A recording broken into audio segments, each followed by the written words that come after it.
Is anyone else curious what Burning Man is? Let's find out. Hello, friend.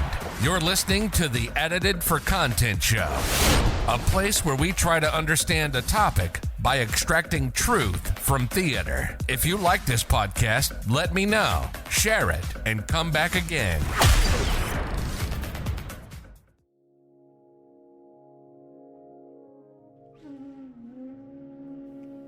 To some, art is just a thought brought to reality through expressive medium.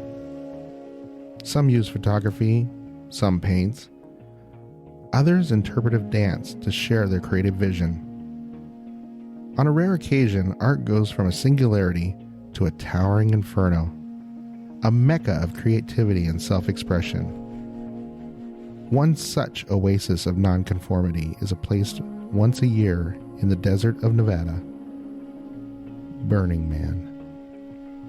A place filled with its own system of trade and tradition, this gala welcomes the spirit and liberates the senses.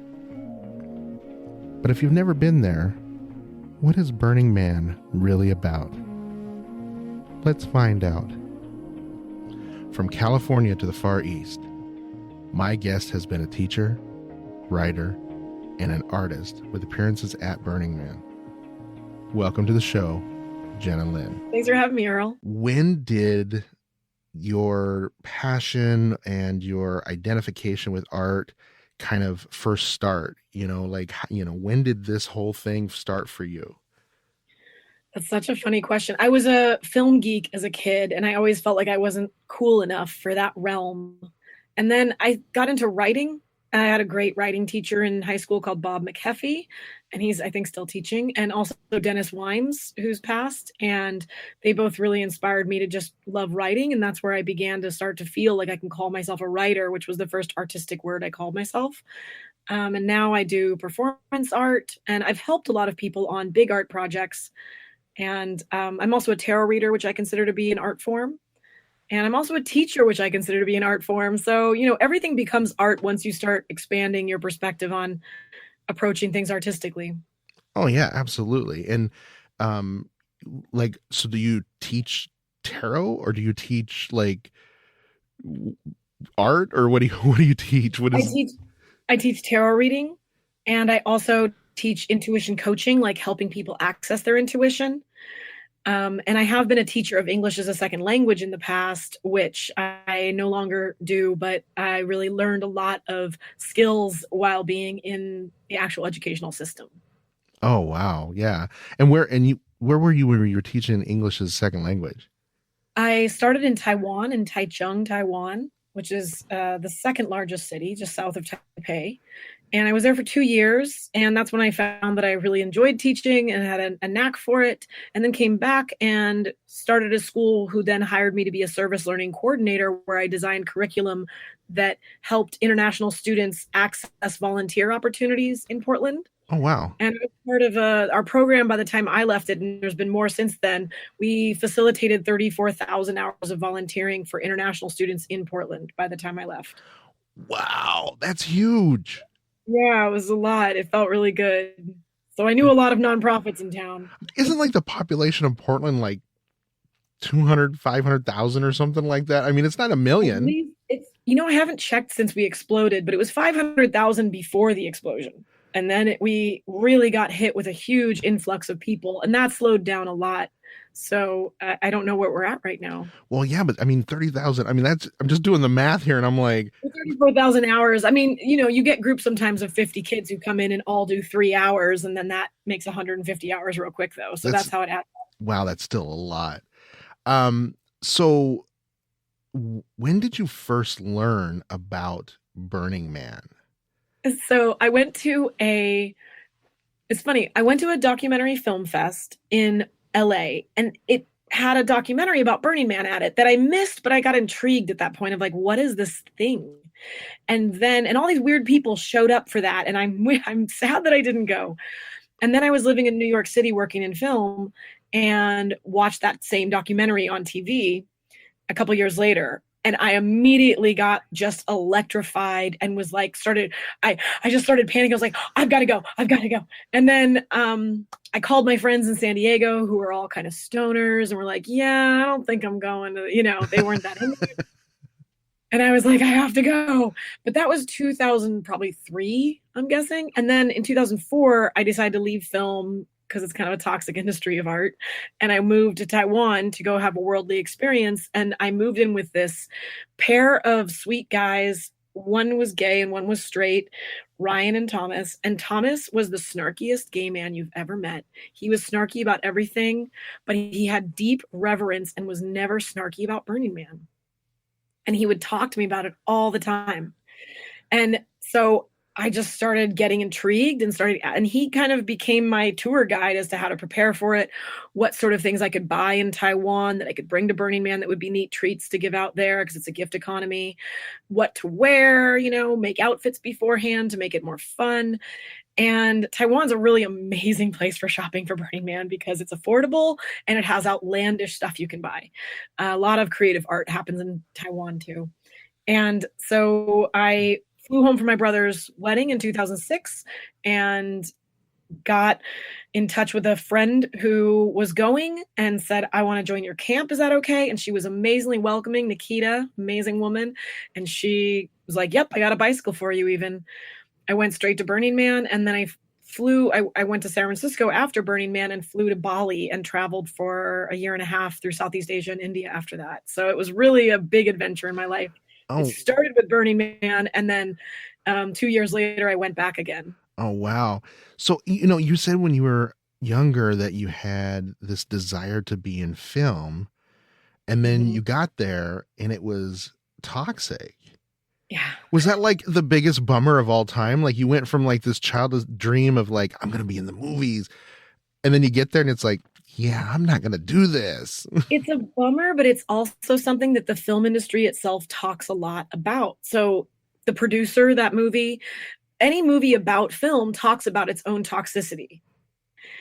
So I felt like I was sort of given a red flag ahead of time. It wasn't a huge surprise, but it was disappointing anyway, especially as a young woman thinking we've progressed so far and still dealing with not so much sexual advances. I'm not shaped right for that, I guess, but more the constant sort of dismissal of my value and what I had to bring to any situation. And I really felt just done with it. I felt like the universe kept kind of saying, hey, look, this is good on you for trying, but do you really want to work 80 hours a week getting crapped upon in order to work 80 hours a week and get to crap upon others? And that wasn't a motivational stress. Like I just had no motivation towards rising in an industry where I would just get to be dominating over people rather than submissive to cruelty. It's a really ugly industry. The people who I met though, who are at the top, I met a lot of amazing writers, editors, directors, and they were all awesome. So it's not completely infiltrated, but you have to put up with a lot to get to be in a position where you can be kind in that industry, I think.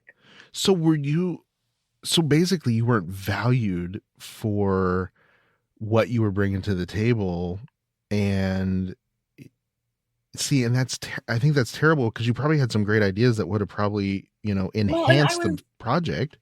I mean, to be fair, I was young and I didn't know what I even had to bring to the table in some ways. So I get that I also didn't have a full enough sense of my path in film. So I give myself that accountability, but it also was just being treated so it was in New York and people can be just so hard on you. And I just felt like there was a lack of curiosity towards supporting people in their skills. Instead, there was a lot of zero-sum mentality of if I give you something, I lose something. And I think that it would have been neat if I could have found someone who mentored me, but it wasn't in the cards, and it's okay because I love tarot reading now. It's actually a really satisfying thing, and I love my life in Portland, and it's not a big film industry here. It would have been hard to live my whole life in New York or LA, and those are really the industry places. So I'm okay with my choice around it, but it was also just, I still love film. Right. It's, yeah. And like I said, I mean, at least you kind of had that opportunity to get in there where others, and probably never get that chance, but it's still kind of a bummer because you get there and it's like, yeah, this isn't really what I thought it was going to be. You said, One thing I found really interesting about when I left New York was I got really depressed one day and I thought, oh, I didn't have an artistic experience. I was reading Gary Winogrand is one of my favorite street photographers. And I was reading about his artistic experiences in the 70s. And I was like, I got really depressed for a day of just like, I haven't had an artistic experience. And then I was like, wait a minute here. My friends are fashion designers, opera singers, unique modern dancers. I'm in the film industry, surrounded by artists, and yet only New York can make you feel like you didn't quite achieve it. oh, I was like, oh wait, I have lived an artistic life, and I found that the bohemia of Portland is more the fun that I was looking for with the artistic experience. There's a lot of everyone's an artist attitude here in contrast to the New York, only those who make money at it are artists attitude. So I feel like it's a lot more creative existence in this part of the country that I really enjoy. Kevin Smith's book, which I read and I really loved, he had a moment in there with his sister where he told her one day, he goes, I'm going to be a filmmaker. And she said, well, then you're a filmmaker. And he was like, well, no, I haven't made a film yet. And she goes, no. If you want to be a filmmaker, then say, I'm a filmmaker. Like, you don't have to be the filmmaker to be a filmmaker. Like you said, you don't have to be a paid artist to be an artist. And that always kind of stuck in the back of my head because I think that so much in life that we do have kind of that conception where until you have achieved that goal, it doesn't really matter, but that's not the case at all. Yeah. Where's the check mark for you? And for me, living artistically is a way of being. And also as a writer, I consider myself a writer, but I do feel so much more gratified when I'm actually sitting down to do it regularly.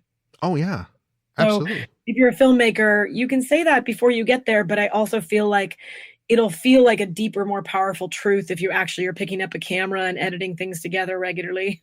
Oh yeah, for sure. No, I completely get it. You said something earlier about gift economy. Mm-hmm. What is gift economy?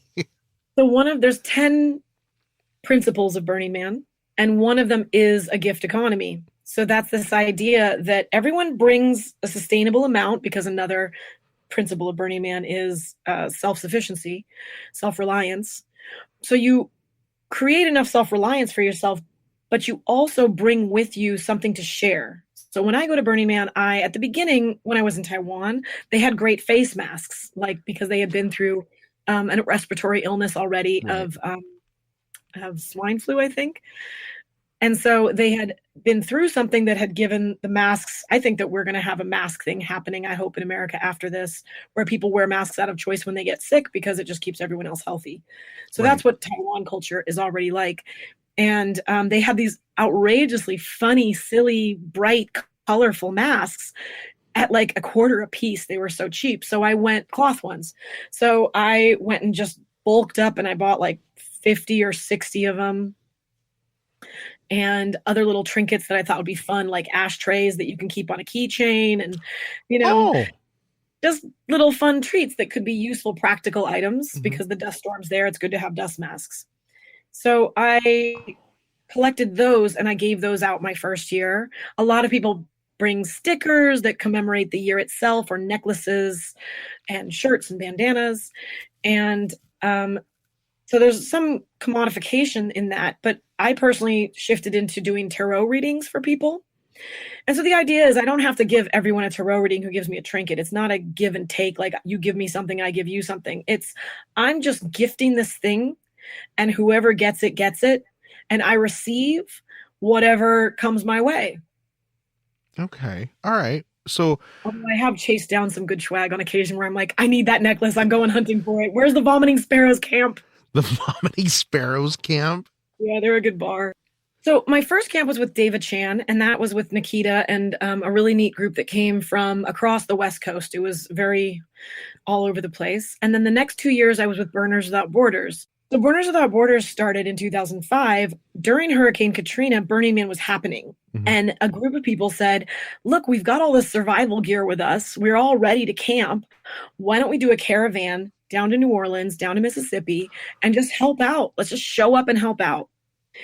And Carmen Mock became in charge of that faction of Burning Man's center camp, in a sense, the people who run Burning Man. She was a part of that. And so she took over this one camp that was about how do we bring our gifts out into the world and support others in need around the world, or create a sense of community with others around the world.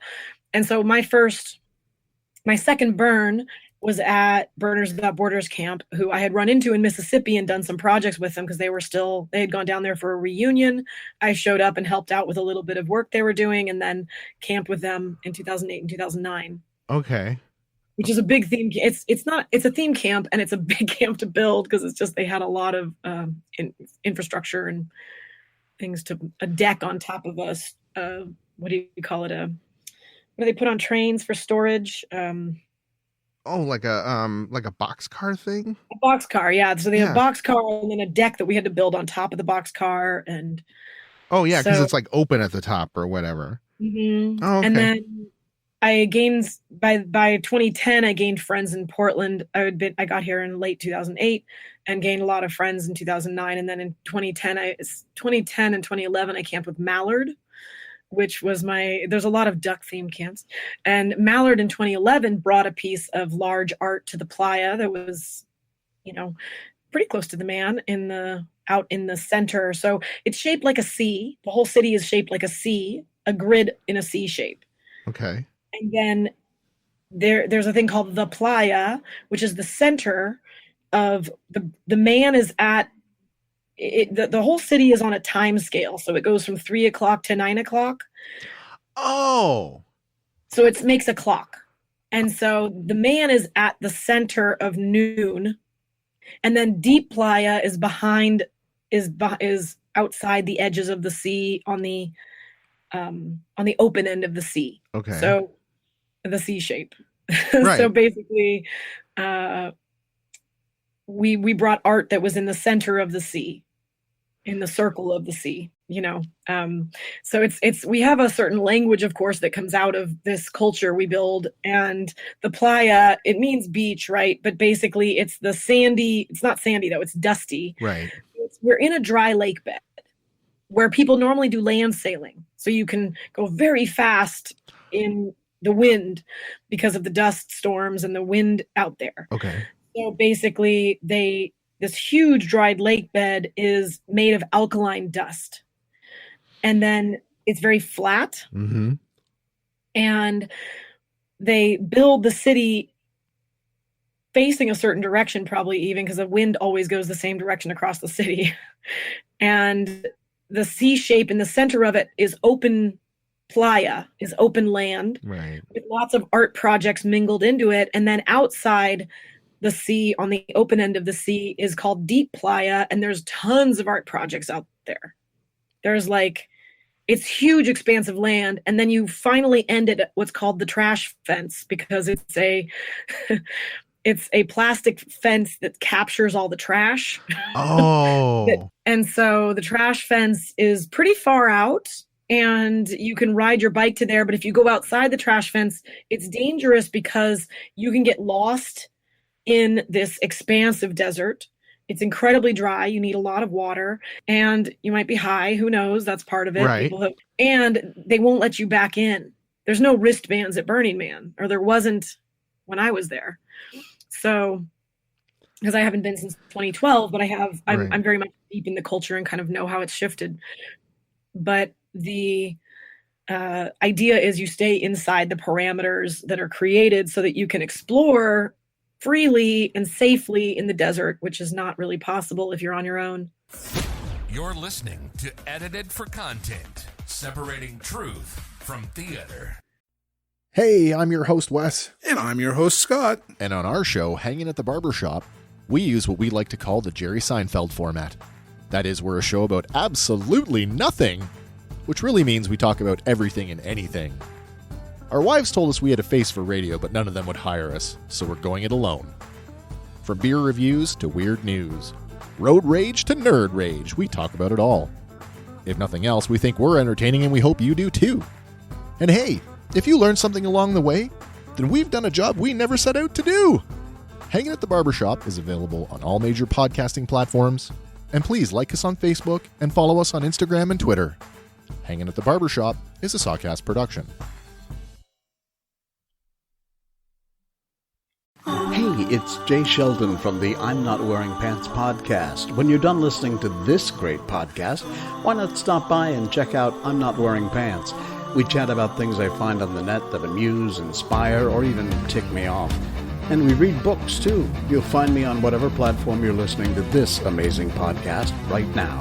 I'm Not Wearing Pants. I'll see you there. So the Burning Man in the center, and is it like almost like a sundial then in a way because of the time and how it, because I just picture this like, because I know the centerpiece is huge. I mean, it's big. Yeah. I mean, metaphorically, it's the centerpiece that you could say is a sundial. I haven't noticed shadows hitting it in a way where it would work that way, but it probably does drop a shadow in a sundial sense because it is a large structure.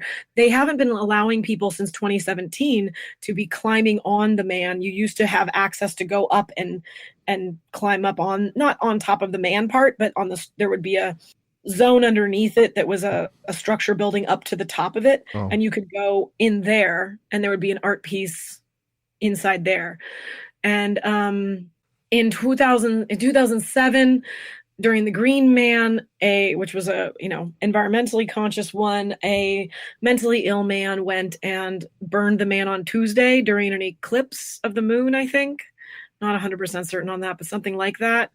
And so the man caught on fire too soon, and then they spent the week rebuilding it, which some question was the right choice or not. They could have just let it be. And then in 2017, a man fatally ran into the burn on burn night and died. Another person who was mentally ill at the time, at least, and died. So they've it says on the back of the ticket that you might die at Burning Man. Oh, no way. Yeah, I mean, I had a double rollover car accident coming back from Burning Man one year, so that was the closest I've come to death in my life. And it's, you're climbing on structures built by non-engineers that are 20, 30 feet in the air. You can fall down. You can hurt yourself. It's a dangerous, uninhabitable environment, and there is a danger factor to it. There's art cars running around. I'm sure accidents happen there. It's definitely, they try to create some safety precautions, but the concept of it is also free will to hurt yourself if you need to, I guess. Right. Well, I mean, the very first day I was ever out there, I was looking for the camp I was supposed to stay at, and I was walking around and I had no water on me. And a guy walked by me and he's like, "Where's your water?" And I'm like, "Oh, I'm just looking for my friend's camp." He goes, No, go back, get some water. You don't walk around here without water. And so there is a sort of social support of we're watching each other's backs. I was clearly a newbie. And, there is a certain level of people watching out for each other. One time I saw these guys setting up these huge Egyptian wings of, I believe, the goddess Ma'at. And I was like, "Where did you get these?" And they're like, "Oh, Vegas casino was closing down and we got it. We got these for free." And I'm like, "Well, that's great, but you're putting them directly in the path of the wind." So I think, and Ma'at is the goddess of truth. So you might be calling in some pretty intensive goddess of truth energy if you don't put that lady like on a healthier stability. And so they lowered her down onto the ground instead of having her up high where she was going to blow over and knock some people down, right? So there's a lot of people just haphazardly not really thinking about the circumstances of domino effect that can happen when you have giant heavy foam wings you're trying to hang up somewhere. Oh, yeah. So how long is so from the time that you go to set up your camp till the final night, how long is it? So it always ends on Labor Day, Monday. Oh, okay. And It typically starts the Monday before that, but because of the crowds being so large, it's gone. When I first went, it was about 45,000 people, and it's up to 70, maybe even 75,000 people, I think. So it's exploded in size in a short time. And so they have opened it up to start a little bit earlier to kind of expand the time people can come in the gate without it being just a bum rush for the gate. Oh, yeah. So what happens is if you get there it's a long wait in your car where it's like 3 a.m. and you're like half asleep in the car, and then you see the line moving and you have to wake up and drive forward 10 feet. And it's a lot coming in. So a lot of people also get early arrival passes. Any theme camps get a certain amount of those, so that you can come in early and help arrange a camp. Now, if you get early, you're not partying yet. You're on work time. You're building a camp. Yeah. You're creating something. You're putting up art. You're a part of a project that's meaningful. And my favorite years have been early arrival years and late exit years, so I don't have to deal with the crowds. But I also, just to see the city get built from nothing is really amazing. But you have to work. It's some heavy work in the desert too. It's hot. It's windy, and you're trying to put up structures. And so I have to ask, so in terms of these passes and this kind of an organized entry and stuff, then the people who are kind of in charge of it, I mean, given the number of people involved, like, 75,000 plus, this is kind of a big lucrative thing. I mean, right? I mean, there's a lot of money here. Mm-hmm. Oh, sure. It's multi-million-dollar organization. Yeah. Really? Yeah. Because it didn't start that way. No, it started, I guess. I mean, there's definitely questions as to the mythology of it, because there's some people who don't like that Larry Harvey became the center of it, but who recently passed. But Larry Harvey, I think the story goes that he broke up with his girlfriend, or they broke up, and he went and decided to go out to this beach near San Francisco and burn an effigy as a sort of like releasing of that relationship. And honestly, this is me winging it here. I'm not an expert. And then they got kicked off the beach after a few years, and some people were into land sailing in that community and said, I know a space where we can probably set up a big party with no problems. There's not going to be neighbors. And they did their first exodus out there, I think, I'm embarrassed to say, I don't know, sometime in the 80s or 90s, I forget, late 80s, I think. And it was a small thing for years. It was a small thing. You can even see there's a chart of, how many, the population of Burning Man through the years. And it really seemed to explode and begin the late 90s is when it started to really explode into tens of thousands. And then I think, and again, I'm not an expert on this, but right. It really, like I said, from 2006 to 2012, it jumped by, I think, 25,000 people, That's a huge number. It's the 6th largest city in the state of Nevada during the week that it's open. It's the 6th largest city. Mm-hmm. Wow, that's huge for Nevada. Nevada's the next largest city is 100,000.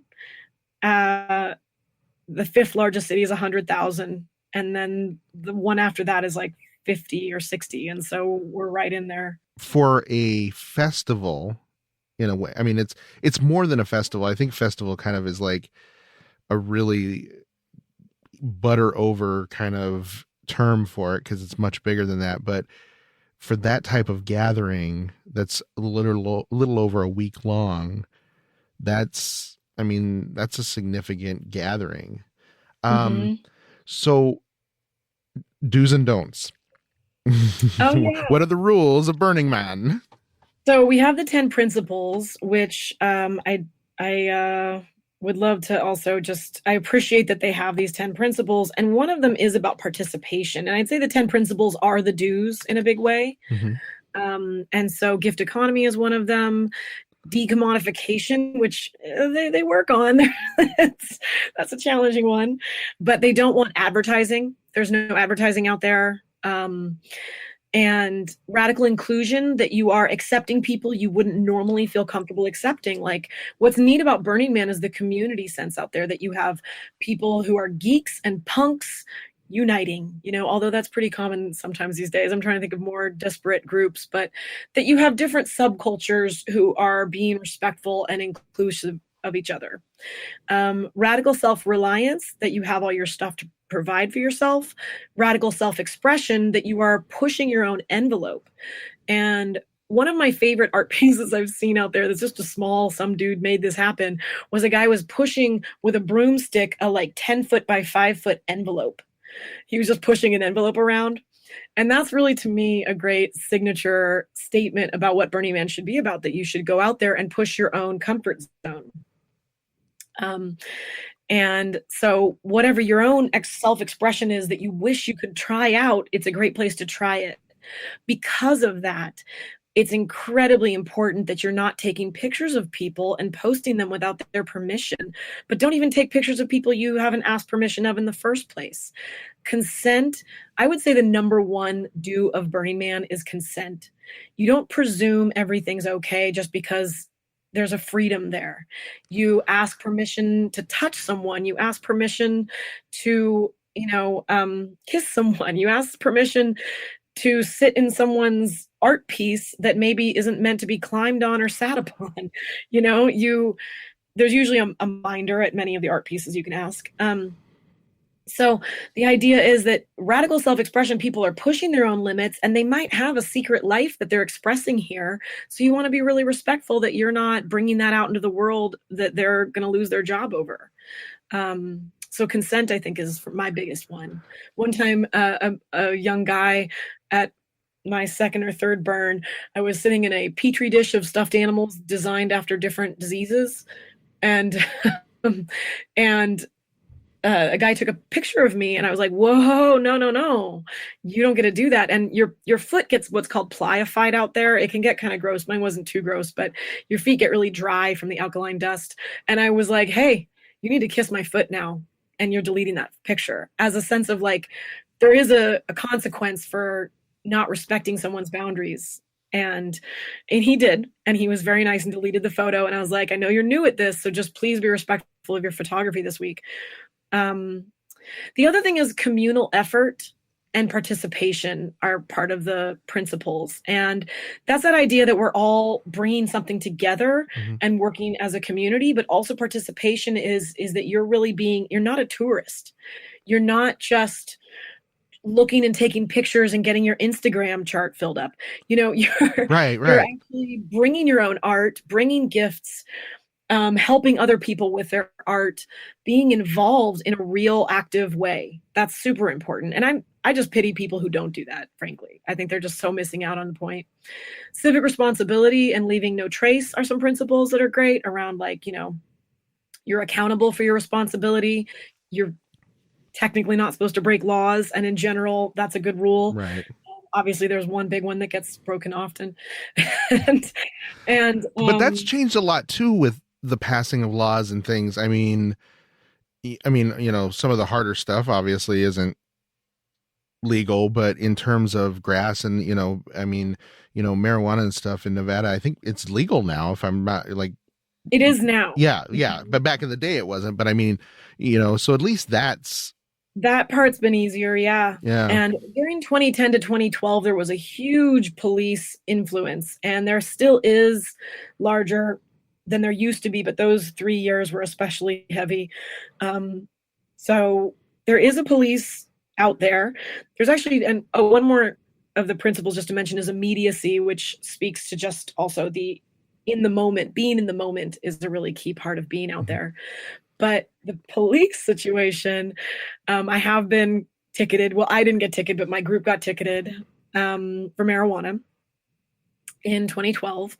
And it was not a pleasant experience. And the police had threatened to sick dogs on us for drug dogs.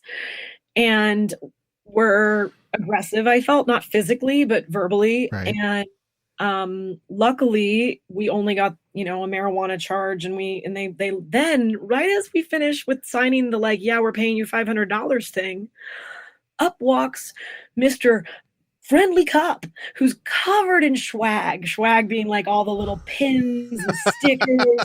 He's just ripping in, like, everybody loves me, I got all the gifts, Right. He's like, hey guys, how's it going? You having an okay time? Yeah, I know it's kind of intense sometimes with the cops, right? It's cool, we're cool cops. All right, have a good time, you guys, go party. And it was like this weird this surreal, like, he was clearly the PR cop. Right. After being treated in this way that felt really gross, this guy is there to kind of clean it up because they got their money now.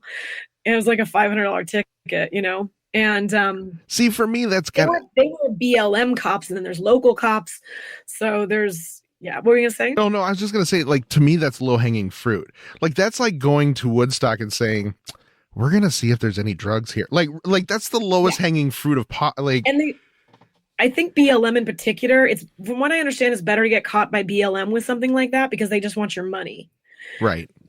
The regular local cops will be a lot more enforcey. So, and then the other thing is, one of the things I love about Burning Man that when I go back, I might sign up to do is Rangers. So Rangers are the Burning Man group of people who they wear khaki.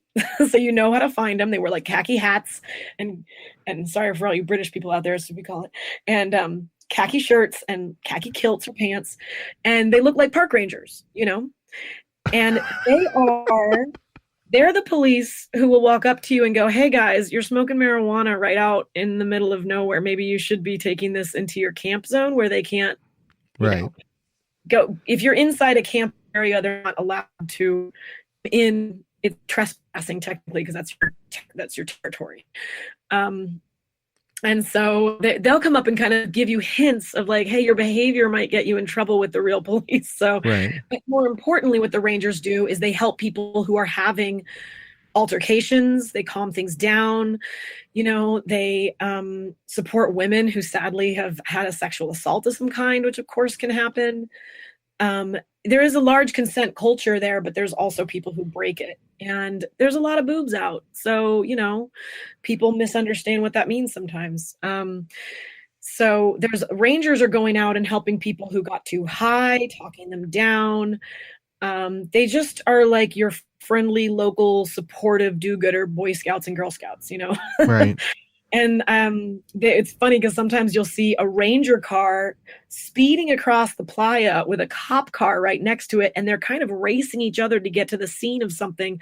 The Rangers want to get there first so they can try to manage it as peacefully as possible, and before the big dog gets there. I get it. Yeah. No. Wow. So that's my impression, at least. To be fair, obviously, again, I'm not 100%. Well, and it sounds like that would be kind of a necessary thing to kind of make it a little safer, because it sounds like there is danger. And well, you said earlier, I mean, people die at this thing, and it even says on your ticket, we're not responsible, but you could die from this. But it's, I mean, I guess I didn't even think about the potential of assaults. Oh yeah. I mean, you have 70,000 people together. Humans are humans. We are going to be the same monkey there as we are out in the other world, even if we try to put forward a better face and maybe even shift our internal behaviors by learning things there. I think it's a great place for people to learn about healthy inclusion of consent into, they have workshops that you can go to about consent while you're at Burning Man, and that could really open your mind. I always tell I tell the boys who are their first year, I always go, they're like, oh my God, there's all these boobs out on Monday. They're like, boobs. And I'm like, I know, right? All this nude, beautiful women. I said, by Wednesday, you're only going to notice the pretty ones. You're not even going to notice the average. And they're like, no. And then by Thursday, they're like, you're right. I've kind of phased it out. The nudity isn't so dramatic anymore. I've already adapted cognitively to it. And I do only notice the really beautiful ones now. But is it just is it just the women? I mean, there's got to be guys too who go. Yeah, there's naked men. There's a thing called shirt cocking that's kind of a joke out there that men will wear like a t-shirt and just like be naked like Daffy Duck in it. And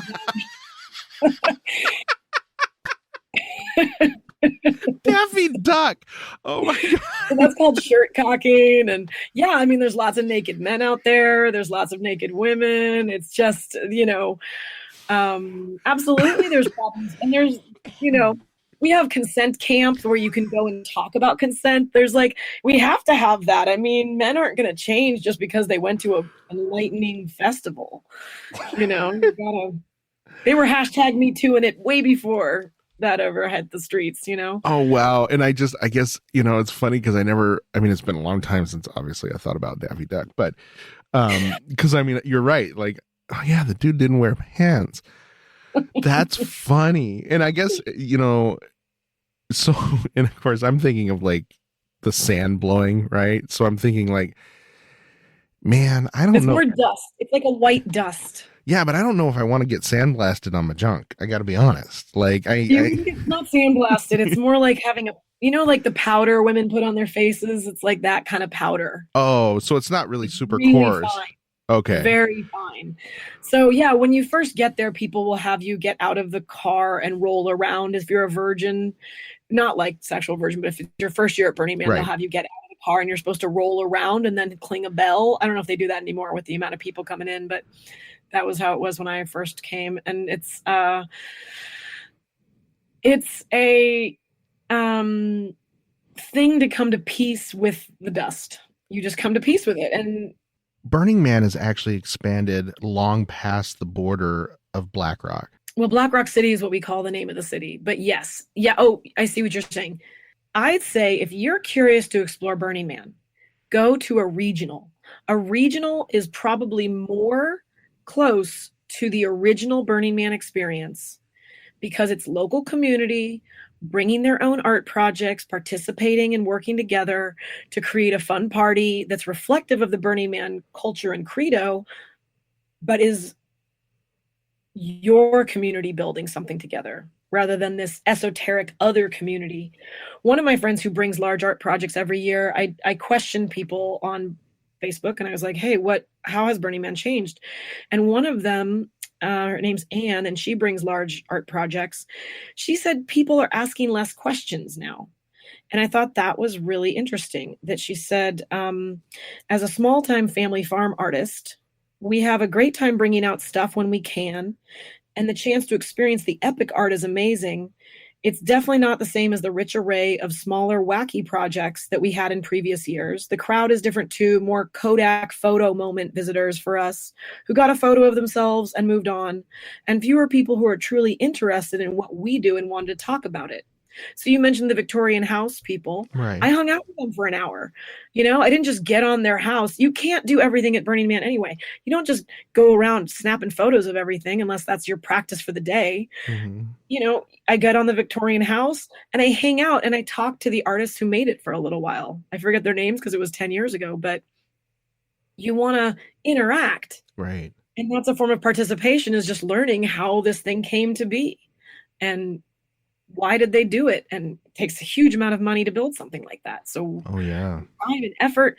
So what inspired them? What drew them to that project? So talking to the artists is key instead of it just being like, look at me, I'm at Burning Man, I'm impressing all my friends. Yeah. And that goes back to what you were saying earlier about the Instagram thing. And if you're going out there just for photos, you're not embracing it. And it's sad that would kind of be a turn on it. Well, and I have to be honest, I didn't even know there was a regional. That blows my mind. I'm like, I didn't even know that was a thing. So, but it does. It's expanded way past. And I think maybe that is the kind of the little hidden gem that even if the center kind of goes this other way where you're not getting what it once was, the satellite ones are. And that's cool. You know what I mean? Because it does keep it alive, the original spirit. And I think it's important. And I think that's what the makers of Burning Man have in mind, that they want to have this expand beyond them. Not necessarily, Meow Wolf in New Mexico. Do you know about Meow Wolf? No, what is that? God, you have to go to Santa Fe. So that's a very Burning Man-esque project where they created 75 rooms, each designed by a different artist, and you can go into this bowling alley, I think, that they refurbished. I saw that. Where did I see that? I saw that on something. Was it So now CBS they're Sunday Morning? expanding, and they've really commodified it in a big way where they're not attached to Burning Man, so they can commodify it more. And so they expanded it into, they started in Santa Fe, which was much more the Burning Man vibe, I think, in that sense of being a creative art community. Then they made one in Vegas and Denver, and and they're about making money in a big way. Well, through art. I'm gonna be embarrassed here for just a second. So I've lived in Arizona since '98, and I've never been to Santa Fe. Well, if you love art, you should go to Right? Yes, I want to get to your tarot and intuition coaching. I want to know, first of all, how did you get to tarot, and what is intuition coaching? I didn't even know that was a thing either. So I'm really fascinated with this. So people have this presumption that intuition is one of those things that we're all just gifted. Like it's like you're a psychic, you just have the gift. I mean, everyone has that gift. It's just a matter of how loud it is in you and then how much you choose to hone it and build that skill. We all have, some people sure can be a better painter than others, but the people who work on their skill of painting are going to become better than the ones who are just naturally gifted, most likely. Okay. In most cases.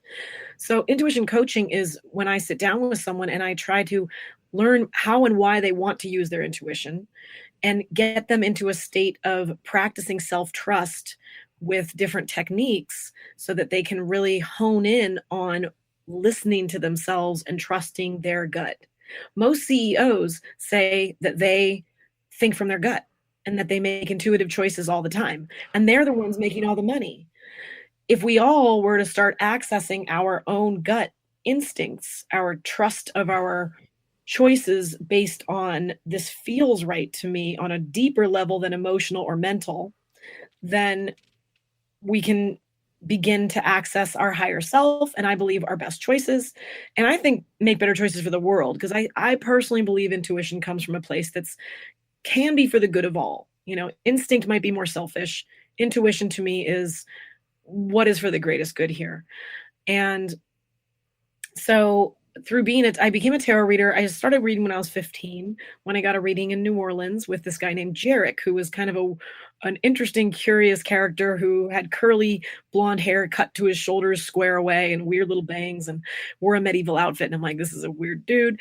And then got a reading from him, was impressed, got a deck, started learning. And 15 years later, could not find work in New Orleans when I was staying there, had every sign from the universe telling me to go out and read cards on the Jackson Square, sat in a spot, gave a reading, and a girl came up to me with a pink bob wig on and a pink little bike and said, "Oh, you're sitting in Jarek's spot." And I'm like, "What?"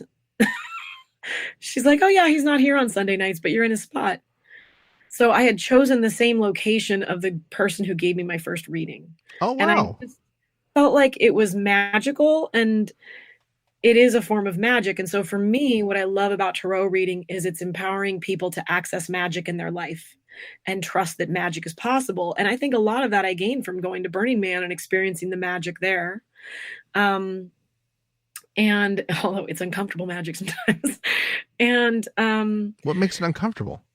The dust, the heat, you mean like physical? It takes. I mean, I stopped going because I just got literally burned out on how much it takes all of August to get ready, and then you go out and you exhaust yourself out there, and then you come back and you sleep for a day, and then you got to clean up all the dust that gets on every zipper, needs vinegar on it. Every tent stake needs vinegar on it. It's just like, oh wow. Counter the alkaline. It's a lot of work to go to Burning Man. It's not a half-assed thing to do. It's not fun. It's less fun if you go half-assed. So, there's a discomfort to it, and you're pushing your comfort zones. So it's got that aspect. So for me, I feel like Burning Man really helped me to allow more magic in, and then tarot reading has allowed me to bring that to my normal day. And I love teaching the cards because it's really fun to help people feel empowered to do the readings for themselves and to learn these archetypes that are part of the collective unconscious. I mean, Carl Jung, Joseph Campbell, they loved tarot. So it's funny that we kind of, I think, culturally kind of poo-poo it as being this hippie thing when some of our greatest minds of psychology and of mythology are huge fans. Oh, yeah. Yeah, Joseph Campbell wrote an introduction to a tarot book. Really? Jung talked often about how we need to regard it more. It's an incredible art form. Jenna, I cannot thank you enough for your time and your insight, and you're hilarious, and I want to thank you. And anytime you ever want to come and talk about anything you want, you are always welcome to. Happy to come back on. You can come to my camp, and you are more than welcome to talk at any time. This is my podcast camp, and you are welcome there. Thank you for your radical inclusion. Well, I appreciate that. Thank you so much. You're welcome. You've been listening to the Edited for Content podcast. Again, if you enjoyed it, let me know, share it, and come back again. Thanks for listening, my friend. Have a great day.